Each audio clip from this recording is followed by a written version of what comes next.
Welcome back to another edition of In the Trenches with Doug Skene, Michigan's former All Big Ten offensive lineman. And Skene, we're going to start this Michigan Northwestern version, 33-7 Michigan win with a positive play. We've been talking about the tight ends a little bit. I want you to watch Eric All here at 11:30. Say, hey, Skene, look at me. Look what I'm doing at the corner. And give him credit. He had a great game, I thought. And this was really the start of it, and it started early. Yeah, he had a pretty doggone good game. And it's a pretty simple play action here, Ballas. The entire offensive line, tackle to tackle, is going to zone block left. And the play action is read zone, little motion in the backfield here. And immediately McNamara is looking out for the little flare pass on the right. The success of this play entirely depends on front side blocking in front of this reception. And if you watch Eric All come out here, he demonstrates his athletic ability and the size of this kid and gets out here and gets into this corner here, number 11, starts off with his face in the dude's throat, and then he fires those hands into his chest. And this is what I've been talking about with these tight ends. Stickier, stronger hands. And he starts this block, getting a good grasp of the chest of this dude, and knocks him 5 yards back. Now, yes, Eric All's got that kid by 30, 40 pounds easy, and he should be doing that. But the technique here is what I'm pointing at. It's really, really good, and it's a great start for All in this game. Okay, play two, end zone copy, 10:32 of the first. This is the sack. There are a number of factors here in play, and on first glance, it looks like right guard Chuck Filiaga misses a block, which is possible scheme, but you're saying that there are other possibilities here where it might not be all his fault. Yeah, so what's interesting to me, Ballas, if you look at this pre-snap from the sky cam, the best view to watch offensive line play, the entire offensive line is looking like they're pass setting to their left, almost like their gap protection responsibility is whoever or whatever shows up in your left gap. Because you watch Stuber come down and he takes over 94, who's playing over the top of Filiaga. And then the middle linebacker here floats over to the left of Vistardis. And the guy that started off over Vistardis floats over left over Barnhart there. And we got three guys blocking three over there, and Filiaga's the last one. And I want to be fair to Filiaga here. If, in fact, his responsibility is to block that front side A gap, his left shoulder, then technically he didn't do anything wrong here, and this was just the right blitz called at the right time. And if that's the case, then this sack is on the quarterback and receivers for not getting rid of the football faster. That is an absolute possibility here based on the protection. It looks like it's a gap protection. If it's not gap protection, then Filiaga has to smell a rat and know that there's an imbalance in the pass rush here. That there's no way Northwestern would allow such a huge hole in their pass rush and see this flash of color out of his right eye and come back and get this safety. He doesn't, but after watching this play closely, I think it's just it's a pass protection rule that has Filiaga moving to his left no matter what. And by rule, he's not responsible for that B gap. So they just bring an extra guy in there. Maybe it's the right blitz called at the right moment, and the ball's got to be gotten rid of faster by the quarterback. This one's a toss-up.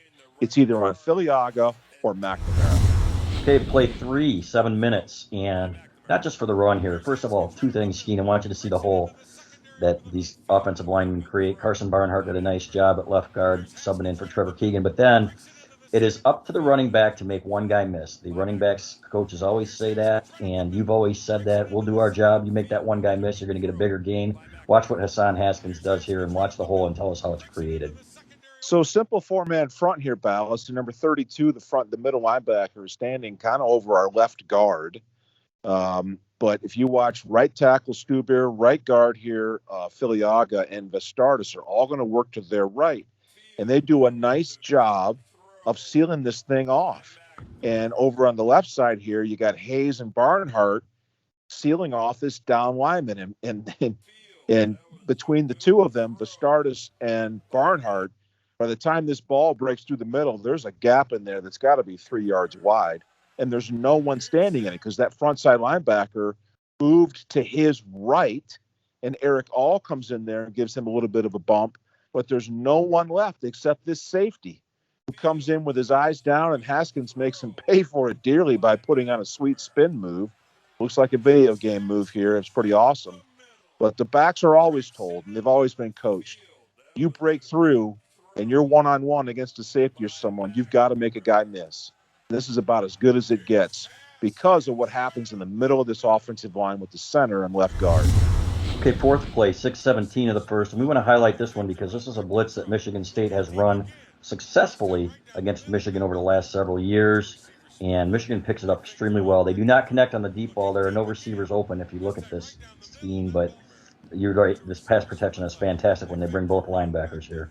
So watch the two interior linebackers, both of them kind of lined up over our left guard and center area, and then over Filiaga about 3 or 4 yards deep.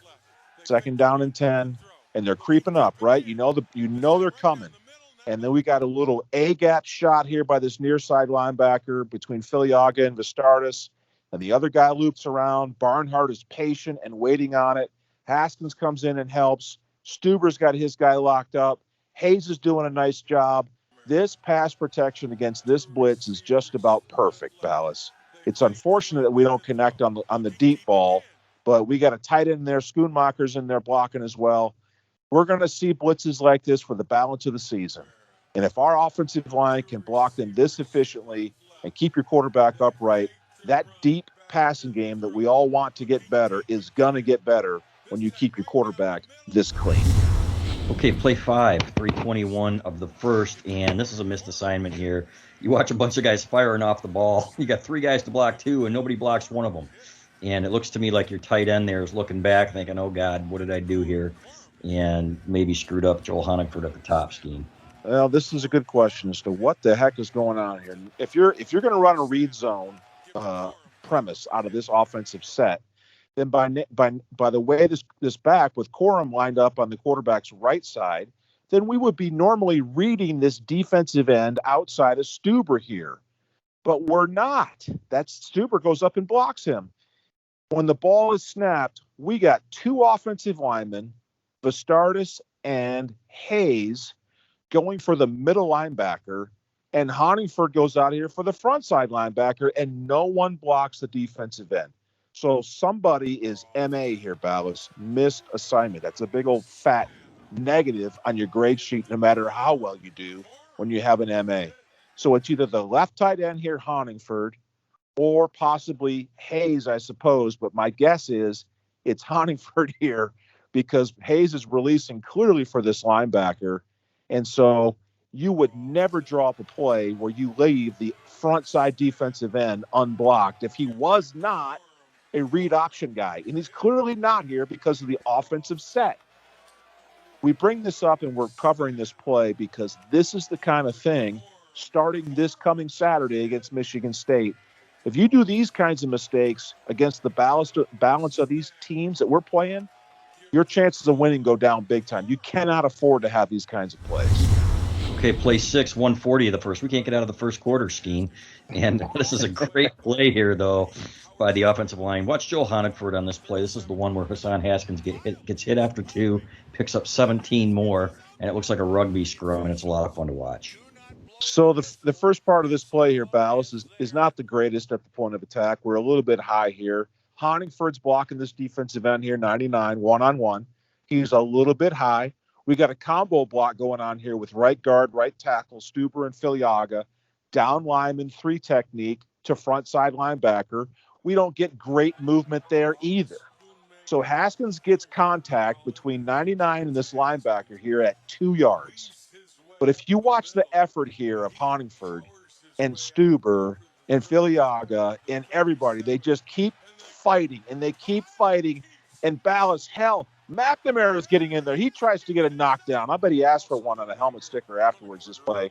But this is just awesome right here. And also, thank you to the officials for not blowing this dead because I feel like they easily could have, but they didn't. But Honigford's effort here after a block that wasn't so great to start off is just off the charts good. And obviously Haskins fighting for every yard as he's been doing all year long. That's the kind of play, Ballas. I'm telling you, that's the kind of play that we're going to need over and over again against these teams we got coming up, starting with Sparty.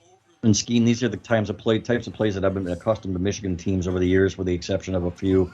This is the kind of football that you need to see from Michigan, in my opinion, the way you guys used to do it. No doubt. Okay, here we are at 13:03, I believe it is, of the second, and I want you to watch. Everybody's going to look at the move by Corum and watch the feed. The guys in the press box, the younger guys, were talking about which buttons they have to push to make this PlayStation move, Skene. So this is how good it is. And watch a couple of moves, but first of all, extremely well blocked, and then I want you to watch the tight end here. Watch what Luke Schoonmaker does here and how good this is. So pre-snap here, Ballas, what people are wondering, why was no one blocking this guy? Where did he come from? The safety at the top of the screen moves over on top of our number 3 receiver, and you count outside in. 1, 2, 3. It looks like Sand was still there, standing on just inside the hash. The safety has him in coverage and responsibility. That allows this near defender, who was kind of standing over him, to creep in to be the extra defender that we don't have a hat to block. So when the ball is snapped, he's free. The rest of the stuff is really blocked well. So Filiaga's got a nice fight, and Filiaga gets a knockdown pancake at the line of scrimmage when Corum makes his move. And so that's really, really good. The move itself that Corum makes is video game good, Ballas. I mean, the kid's jock step, I think, is still laying there on the field. It was so bad. But you got to watch here. Watch Schoonmaker here come up in here and block his linebacker. This is outstanding. And I'm talking about sticky hands. Get these tight ends to have stickier hands. He comes up in here and delivers a nice initial blow, but he gets his hands up in this dude's chest, and then when he goes to release to make a tackle, Schoonmaker runs his feet. Run those feet, and then you get a knockdown downfield at the 1 yard line, Ballas. That's really, really good. So these tight ends in this game, definitely better blocking with their hands than we've seen in previous weeks. And, of course, the move by Corum again, outstanding. Okay, here we are at 12:29 of the third, and this is another indication that the running backs have come a long way, Skene. And we talk again about the running backs making the offensive line look better than it is sometimes. This is one of those occasions. Carson Barnhart, who played an otherwise pretty good game, gets put on roller skates here and forces a read zone where you've got a running back running the same way that the quarterback would be going if he kept it. And Blake Corum makes another couple great cuts here and shows why he's one of the best in the hole runners with his feet in the Big Ten. So the offensive line here, Ballas, is zone blocked right. You know, the whole offensive line is moving to its right, and we are purposely leaving the defensive end on the top of the screen here over Hayes' left shoulder unblocked. He's the read man. What's interesting about this is that guy bends down inside, and so really that should be a keep. But the quarterback does not keep it. He gives it to Corum. And then the problem, as you identified, Carson Barnhart here at left guard is 2 yards in the backfield being pushed backwards. That's not good. That can't happen. But the good news is our left tackle and our center get up to seal off these linebackers here in the middle of this play. And Corum makes another video game move here and makes a dude miss when the safety comes up. And he's at the line of scrimmage, or he's back 2 yards back there looking for his jock. And then the other safety comes up. Corum makes him miss. So before Corum gets tackled here, he makes 2 guys miss and avoids one of his offensive linemen who almost made the tackle in the backfield. This is the Blake Corum highlight film reel for sure. But it's an example of how he's making things happen when things break down. The problem is we can't have these kinds of breakdowns. But it's one play, it happens, and it's a good thing that we have guys like number 2 that can make plays when things do break down. Okay, 11:56 of the third, and Eric All again. What a game he had, and I want you to watch him. It looks like a little combo block, right? He gets the end, and then he goes right to his guy, and not only does he get his hands on him, he buries him, he finishes him. Chuck Filiaga gets caught up in the wash here a little bit, but I want you to watch the effort with him getting downfield, Skene, and getting the belt buckle to the face that you like to see and you talk about all the time. I really love the effort on this line. These guys are playing hard. Yeah, the effort is always a good thing to see here, Ballas. And when you play with this kind of effort, good things are going to happen. Interesting play design here. So we're going to combo block. Eric All comes in motion. He's going to help his fellow tight end here, Honingford, this defensive end at the bottom of your screen to front side linebacker. And so he comes out of his stance here, helps Honeyford seal this off to the inside, and he's up. He swallows this linebacker alive and finishes with a great finish on top of the dude. That's a pancake block. Nice job. Sticky hands. Again, tight ends using their hands and hanging on with it. We're blocking down with right tackle, and we're pulling right guard and center for front side linebacker. Middle linebacker. Chuck doesn't get there, but the effort is made up for it with a great job downfield getting a knockdown on somebody else. And you're standing around the pile and you're knocking dudes back and you got a great play. And then Dallas, what do? They sprint back to the line of scrimmage, and on the very next play, Corum walks in the end zone. So that play right there we just broke down, that sets up the easy touchdown because Northwestern is really. Okay, last play. This is 4:58 of the third, and a couple things here I want you to watch. Andrew will start us with a log block, something you've taught me, log blocks, Skene, and I see him in my sleep now. But really a great job there. Eric All, another tremendous block here. What a game for him. And Andrew Stuber gets to the linebacker. Just a really well-blocked play on this touchdown. This is really kind of a backbreaker for Northwestern. They weren't going to come back from 24-7 down. Just really well executed. So an interesting play design again. We're going to block down. Right tackle and right guard are going to combo block down lineman to front side linebacker. Stuber comes down, gives a great hip shot, and helps Chuck Filiaga get a pancake in there. Then Stuber comes up and gets on this linebacker, and he gets a knockdown block when he goes to make a tackle as well. The Stardust gets to the end. The Stardust has got to get around to this deep, and he logs it, which means he seals it to the inside. That's a log block. The one that really kicks it out here, though, is at the very last second, when you watch Eric All come across the formation, at the last moment, he takes an inside track to get to the upfield number, the inside number of this front side linebacker here, number 32. And that is the difference, Ballas, between a guy bouncing off your block and falling back inside and making a tackle for 5 yards, and Hassan Haskins making a great cut, getting into the secondary, and then powering his way into the end zone. Outstanding blocks by right guard, right tackle, center, and your tight end here, Mr. All, who's in essence an H-back coming out of the backfield like an old-school fullback. This is good stuff, and the kind of stuff we're going to need to go win this Saturday at Michigan State.